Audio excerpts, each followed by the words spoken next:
Hey everybody, good afternoon, good evening, wherever you are. Welcome to Trade School here at ReadySetCrypto. Today is Friday, the 6th of December, and it's getting cold out there, so we're having to bundle up a little bit.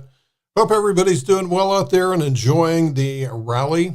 And today what I want to do is I want to show you ways that you can take advantage of this in different ways. Everybody's used to making money, or used to pursuing the process of making money by making your pile bigger, right? So you invest into something and you hope it grows. But that's not the way that you make most of your money in life, right? You make it through income, which is where you trade your time for money at a job. Well, you can do the same thing now through trading ETF options. And this is what I want to talk to you guys about today. So we're going to explore methods of making recurring income using the newly written options on Bitcoin ETFs. All right. I'm going to bring up concepts and discuss terminology that won't make any sense to you guys. So if you haven't traded options before, that's okay. You're not going to get through this the first time, but what I want you to do is I want this asset to be out there for you so you can watch it over and over again as many times as you want to until you get it. And, ask me questions along the way until things click in. I had to do a lot of this myself, like, wait a minute, what if price goes this way, the option value goes that? It took a while for me to get it. But once I got it, I was like, oh my gosh, this is all I want to do the rest of my life. This, I literally, 18 months after I learned this stuff, I quit my job and I've been trading ever since for a living. So today's potential payoff. Again, most of us are trying to grow the pile. What I'm discussing today is different, how to actively create income. And if you have any questions as I'm going through this today, please raise your hand, send me a chat into the room, and I'll answer what I can. If you're watching this on a replay, which is going to be most of you, all you got to do is just maybe send out a little chat at the bottom of this video in the platform. You can append a comment into there and ask questions. Okay, if you need background on this topic, we have Income with Options Masterclass in the platform, as well as find a recent video that we did on YouTube, the ReadySetCrypto YouTube channel, and it's entitled Income from Bitcoin ETF. So I did this about a month ago, a couple of weeks ago, something like that. And I talked about how I'd made, I think it was like 5,200 so far, basically on just one position so far this year. And it's already above that now, waiting for my dividend payment this weekend. So please understand options before you trade them live. Too many people just jump into this stuff and they pay their market tuition the wrong way. So why use ETFs? Let's answer this question to begin with. An ETF is an exchange traded fund. And I'm sure you guys are all aware that this has been all the rage this past year as Bitcoin finally got some approved ETFs earlier this year. I think it was back in January. And we just got the options on them last month. So why not just use Bitcoin spot options? Okay, it's a good question. Why not use options on Bitcoin futures? These have been around for years as well, too. Why don't we use them? What's the big deal about ETFs? Well, Bitcoin spot options, this is Deribit. These have been around since before I got involved with crypto in 2017. These have been around for a long time. And they're based out of the Netherlands, I think, or Belgium, something like that. And I was able to trade these once upon a time. And that was until the current administration in the United States determined that we don't want any of us U.S. customers to be trading overseas on a different exchange. So everybody had to go through a terrible KYC and AML qualification, and basically they just outlawed. The exchanges were like, we don't want to deal with this. These guys are insane. So let's just block any U.S. customers. So this is what BitMEX had to do because they got sued by the U.S. And Deribit had to go the same way. So every exchange out there had to go through the same thing. Deribit's a really good choice for those not located in the USA. These are cash-settled options, which does give you the chance to create income from selling options. What I'm going to talk about today is slightly different because we're going to use the American settlement where we actually can be physically assigned from the contract. Now, every time when people think of being physically assigned from the contract, there's always this sort of notion of like, well, I was trading crude oil futures until I got assigned the contract and there was literally a barrel of crude at my front door. That doesn't really happen, right? But in this case, we may want to actually own Bitcoin. Now, for the longest time, we had a broker called Ledger X, and I think they've really kind of fallen off the map because the U.S. has gone after them as well, too, and they had bad liquidity. But they were the only physically assigned options exchange that offered Bitcoin to be assigned to you, which was great, but they're gone, or I can't get to them anymore. So if you're located anywhere other than the U.S., Deribit may be a good option for you. However, there's some inherent advantages for using Bitcoin ETF options, as you'll see. Now, Bitcoin options on futures, they can be traded 24/5 on U.S. exchanges. However, they're too large. BTC, the contract BTC, has got 5 Bitcoin as its notional value, which is, as of right now, is about $500,000. We got a nice little rally here going on. We're over 100,000 again. And then there's also the smaller one, which is a micro Bitcoin, but it's too illiquid. And some of the exchanges I traded these on a year or two ago have just stopped because they said, nope, we're not going to do this anymore. Too illiquid, too many bad experiences. So the advantages of Bitcoin ETF options: physical settlement of the ETF shares. Again, that may not make any sense to you. You may not understand what I'm saying when I say physical settlement, but you will as I go through the examples. This is not spot Bitcoin that you're being assigned, but instead the shares that do track the value of Bitcoin. This is not for somebody that wants to turn US dollars or any other fiat currency into spot Bitcoin. This is for someone who just wants to participate in the potential gains of spot Bitcoin as it rises. So there's going to be some people that have a religious objection to say, I don't want to do anything that has anything to do with the traditional finance world. I want to be independent, and I believe in distributed exchanges and distributed everything. And I want everything to occur on Bitcoin because that is the way that Satoshi meant it to do. Okay, that's fine. You can be like that if you want to. All I care about, quite honestly, is making money. I want to put something into this process and then get something more out of it at the other end. That's how I make my living. So ETFs are just stock-based derivatives which track the price fluctuations of spot Bitcoin. In fact, the ETF actually has to go out there and grab Bitcoin. You have to buy it at exchanges and bring it back and then hold it based on, they have to have those backing funds.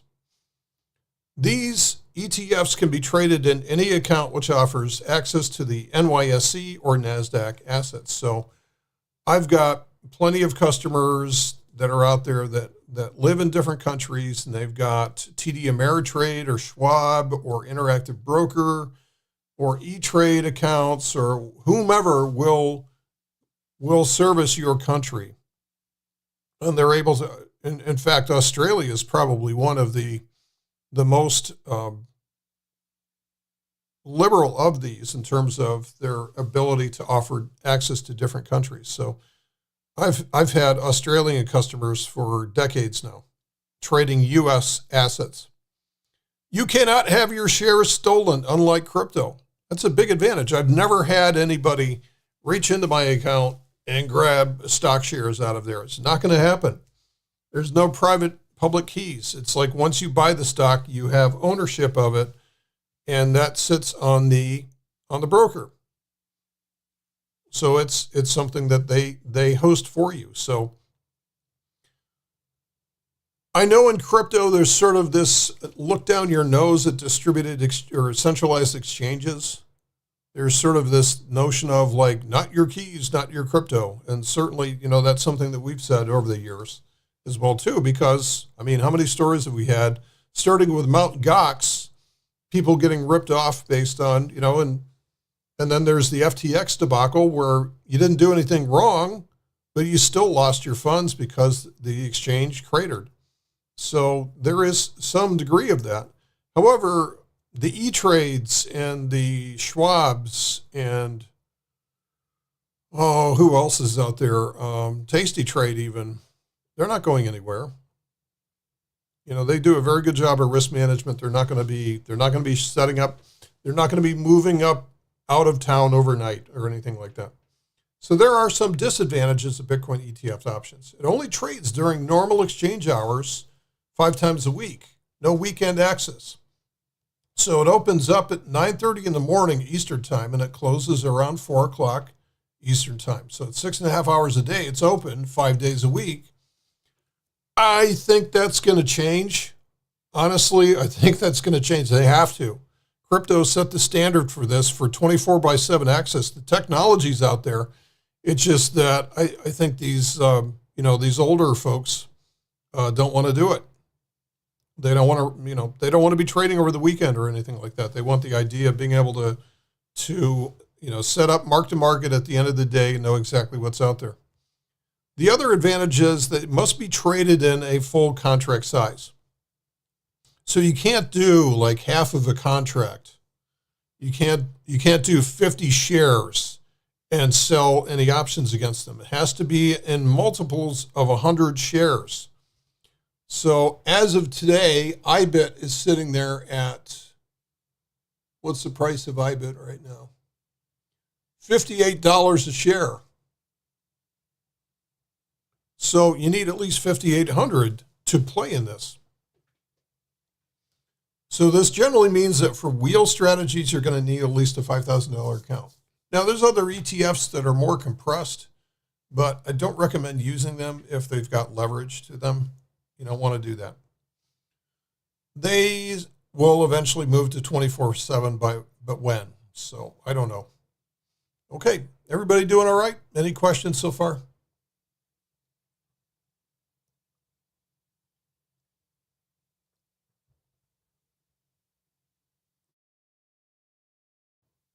All right, let's go into the wheel strategy now. You might have heard of this before, but we'll walk you through what it is. The wheel strategy is a continuous income strategy that an investor can play against any asset that is generally rising and offers options. So again, generally rising. We don't want to be doing this on a declining asset. So this is the way it works. What we're going to do is we're going to start out by selling puts, and I'll explain this in a minute.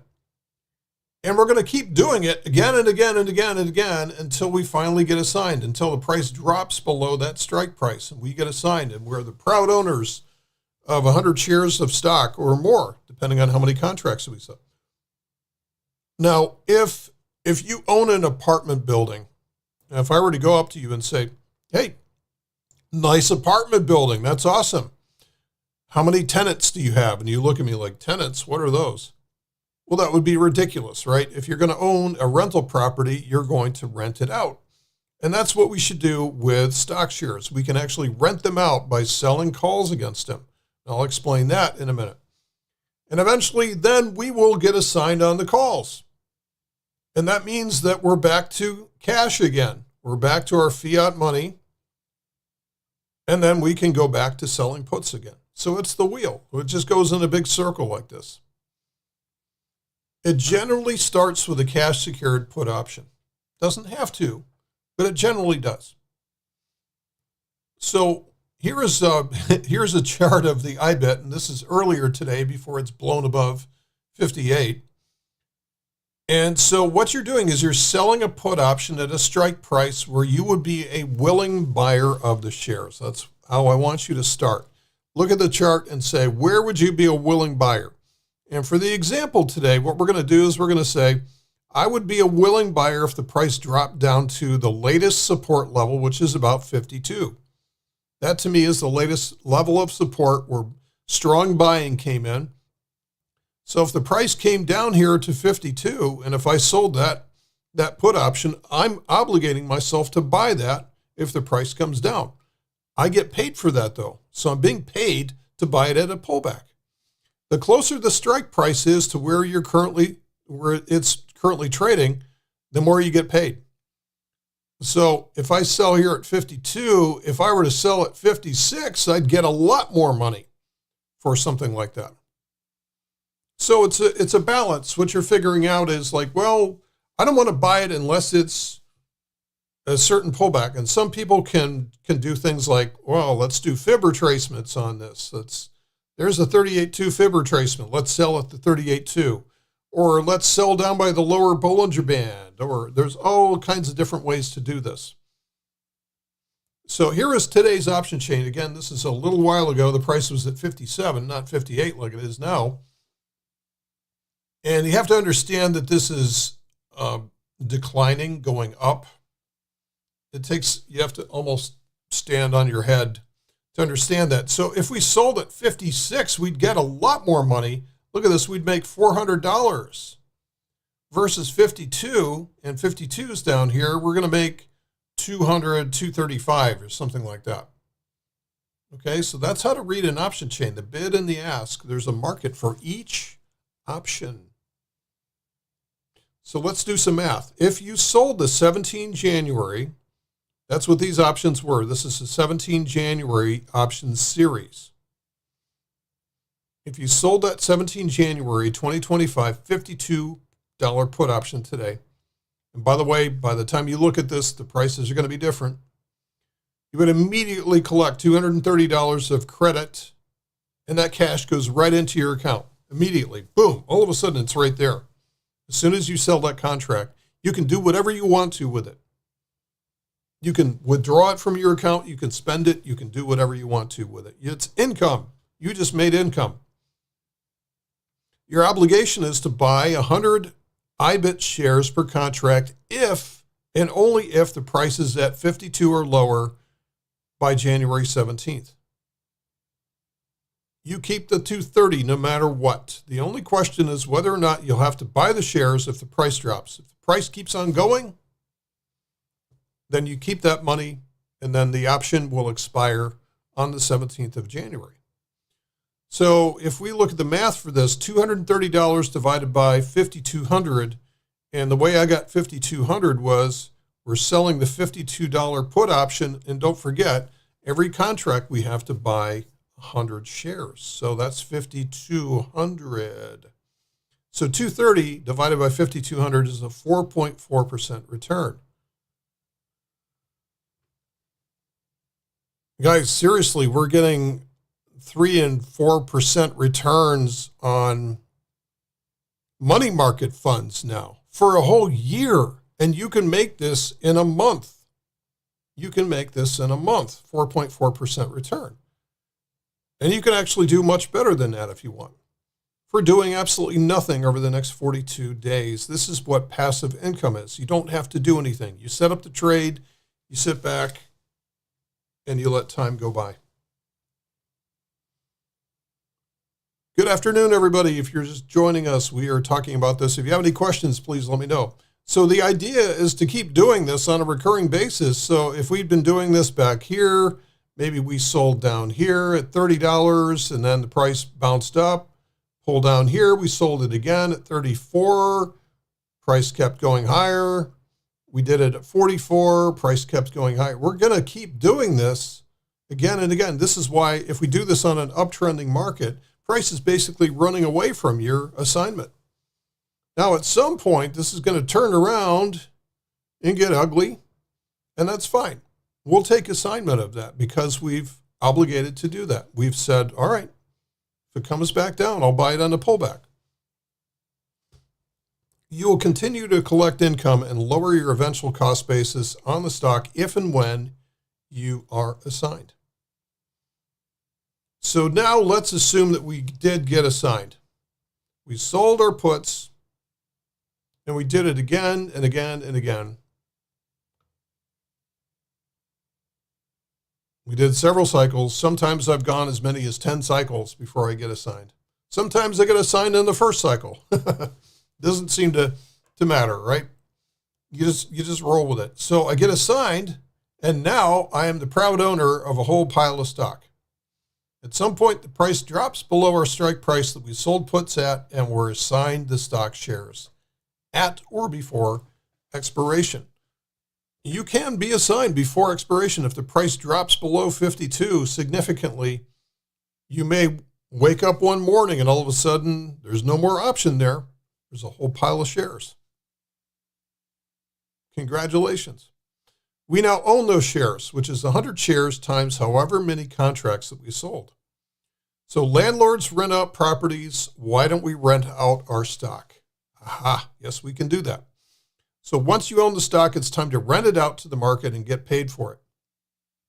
So what we're going to do is we're going to sell a short call option, or that's redundant. We're going to sell a call option above your assignment price. So let's say that the price dipped down here. We got assigned at 52.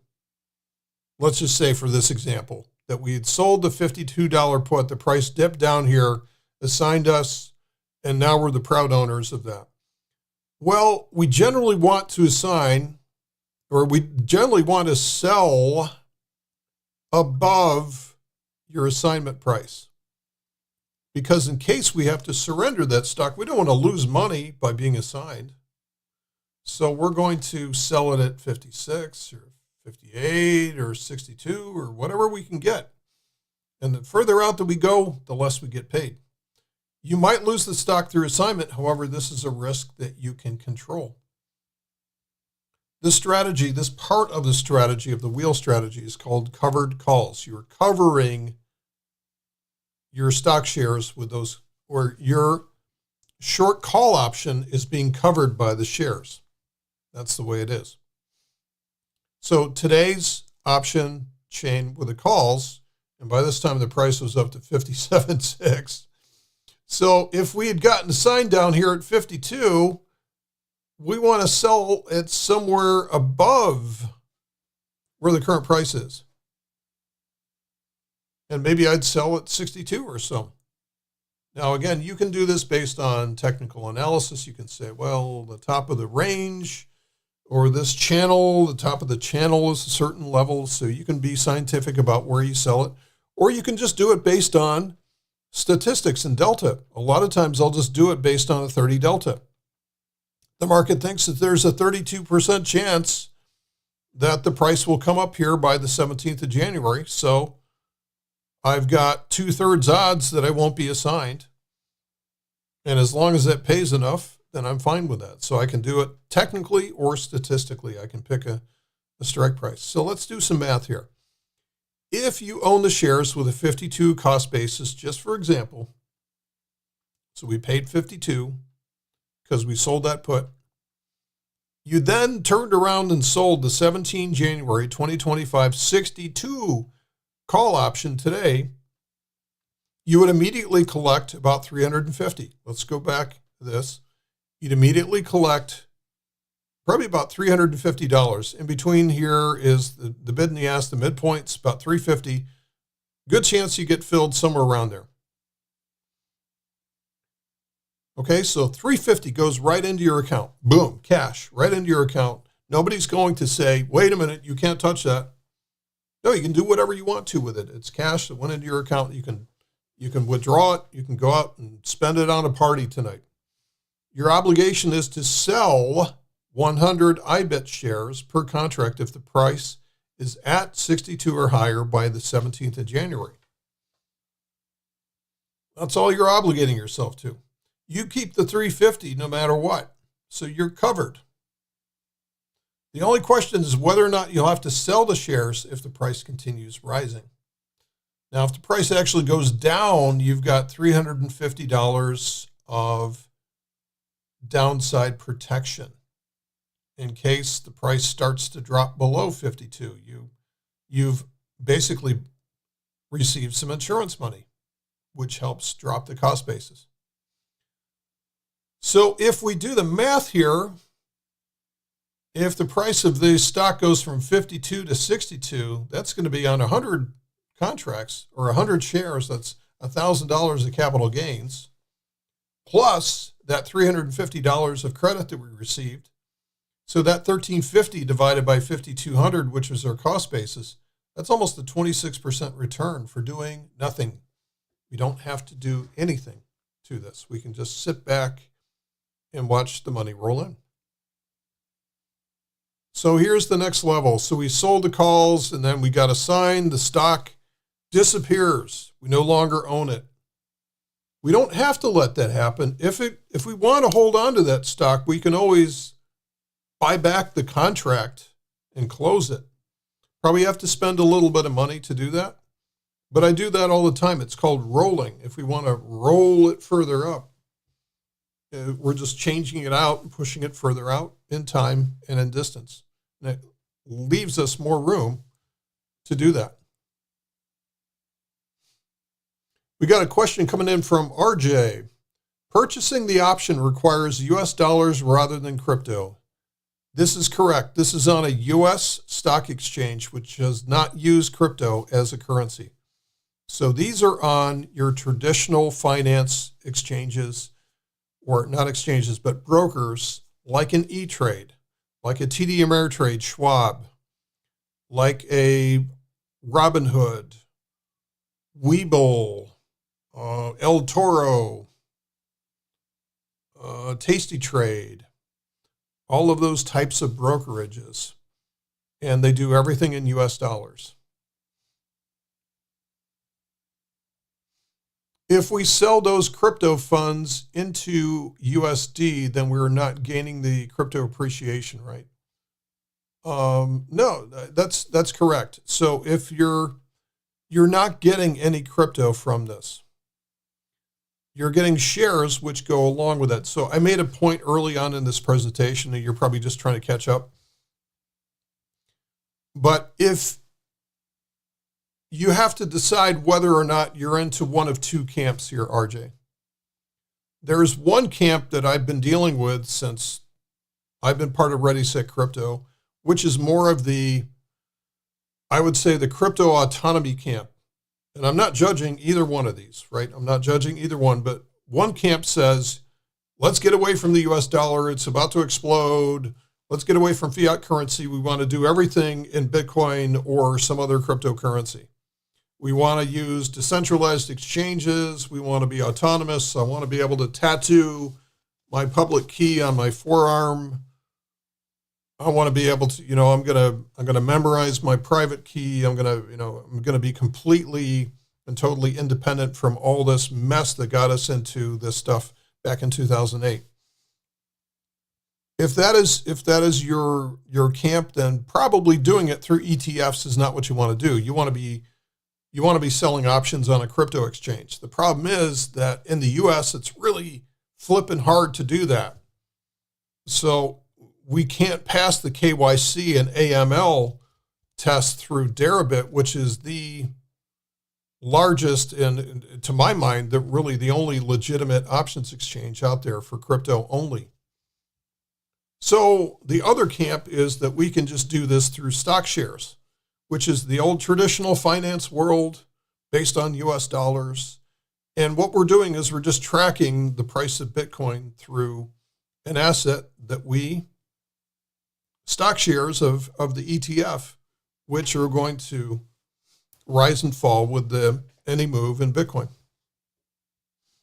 And so if you're only interested in making money, which is currently the camp that I live in, I don't care. I'm not religious about this stuff either way. I just want to make money at this. Then these ETF options are quite effective with that. So let me know if that answers your question or if I just confuse things. Either way, thanks for the question though. Okay, so we just, here's where we are in the wheel strategy. Our stock just got called away. Now you're back in cash again. Guess what your next action is? Well, you've got a bigger war chest in your account now because you made all that income. You're going to go back to selling puts again, and you're going to do it as often as you can to keep lowering your cost basis. Okay, and that's just the wheel strategy here. So here's some practical thoughts about this. This is not really a small account strategy. As we showed, like the example at the beginning of the day was we needed 5,200.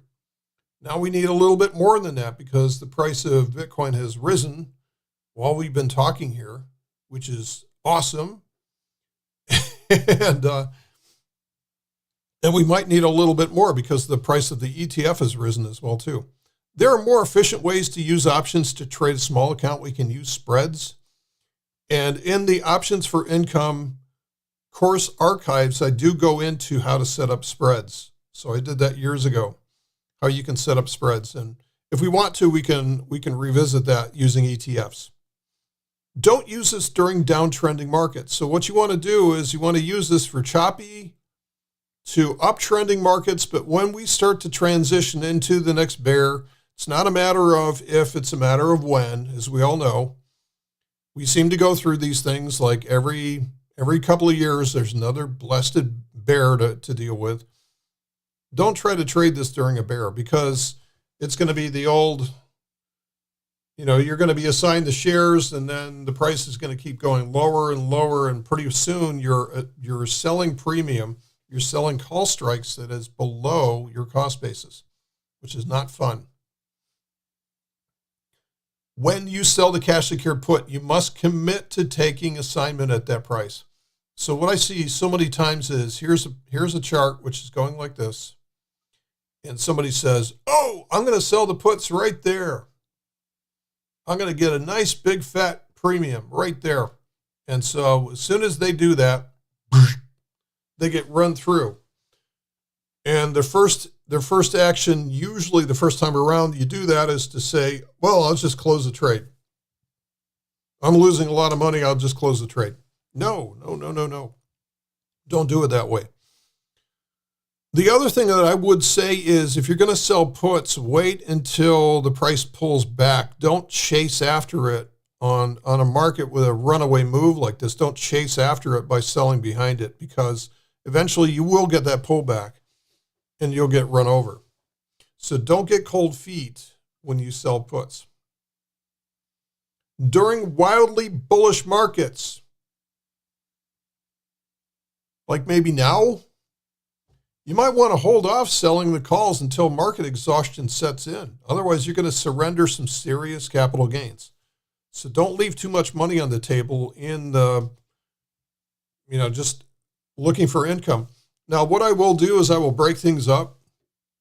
I will have different accounts and I have different sell levels. So some of them are like really close and I'm not looking for much capital appreciation there because I just want that big fat income coming in from that. Others, I'll give it more room so I get some more capital gains. So you can just do a balance of these things if you can. So I prefer ETFs based on spot, which is the IBET versus futures like the BITO. Let me give you an example here. I'm going to bring this over. I'm going to bring over a chart. Here's Bitcoin today. So if we look at the IBET, this is the BlackRock version of this. That's what that looks like. And it's pretty close to what we have. It's pretty close to what we see with Bitcoin. It's only been around since January, so it doesn't have a full history on it. But I prefer that versus the BITO. Let's see, that may be a fund. Yeah, there we go. You notice anything different here? We're not printing new highs. We're not printing new highs in the BITO. Now, here's the difference, that you get paid a huge dividend every month. And this is what's happening here is that they're taking out the dividend out of the stock price. So the first of the month, you see these D's here? That means dividend. And so that dividend is coming out of the stock price every month. And it's usually at least $1. It's about $1 right now. It was even more than that before. So they've tightened up on dividend. So this works. It's okay. It's creating income. It's been a nice trade. It's what I used for the example that I put up on YouTube. But I prefer the IBIT without the dividend. I'd rather get that capital appreciation. That's where you can really score. Okay, so let's move that out of the way. And I think that might be it. So get started small, work your way up. Are there any questions? Does anybody have any questions for me at this time? I'll kind of hang out here for a minute.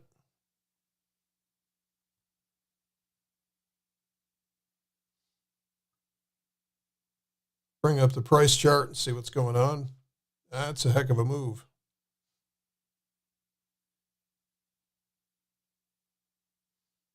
That was the move yesterday based on a lot of the liquidations. And those are from all those guys doing futures. They got liquidated. Market reversed and they got liquidated to the downside. And it just formed. It formed, it looks like a hammer. So 102,000, not bad. Okay, guys. Well, let's wrap it up there. If you have any questions, please reach out to me through the platform or offline through email, whatever you want to do. And to be happy, we're going to be talking a lot more about this because this is so powerful. This is so powerful. Creating income should be your #1 priority. And I don't think it's really been there with crypto that I've been involved with on a reliable basis until now the ETF options came out. It's a game changer. It really is. So unless you can trade Deribit, but it's different because you won't be assigned. It's just cash settled at the end of the series. But these are physically settled. So if you get assigned, you get the ETF shares, and then you can rent against them. All right, guys, that's all I got for today. You guys have a great weekend. Thanks for joining me here, whether or not you're live or on the replay, and I will see you in the next one.